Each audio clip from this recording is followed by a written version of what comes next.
by 150. Well, you're literally 3 minutes away. Yeah. Go on 15th Street. 1057. You're late. It's a back bar. Oh, look.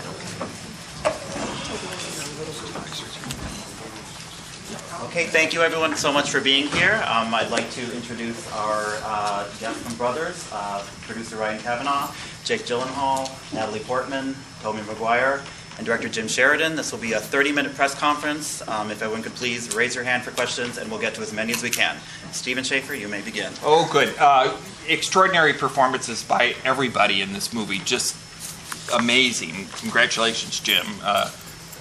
Awesome job. But for Toby, you know, I think this reminds people of, you know, what a good actor you are, really. Can you talk about the approach to, you know, I mean, people I think have been thinking of you as Spider-Man, and how do you go back to Peter Parker after something like this? Yes, I used to be a good actor.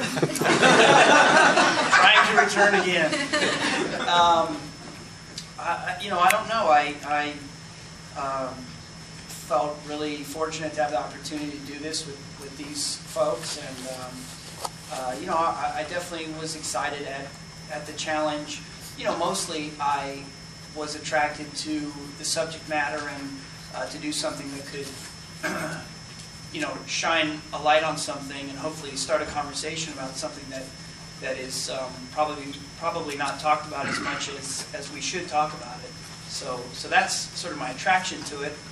And the role requires what it requires, you know. So like losing 25 pounds or something? I think I lost around 20 pounds, and I started out where I am now. So to lose 20 pounds was challenging, but I went from about 156 to about 136 pounds in 5 weeks.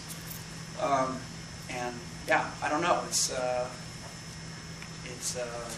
I don't know, I've had to do it before actually, and it's not the most fun thing to do. Did you go to... What? I lost 5 pounds. Did you go to, like, Walter Reed and talk with soldiers who had come back? I did speak with some military psychologists, and I read a lot of articles and went online and read things about, you know, the families of and the people who suffered, psychological traumas, and spent some time with both Marines and Army. But, you know, it's interesting, people don't like to talk about that stuff so much. I mean, people will, but you know, that's one of the things is these folks go over there and suffer these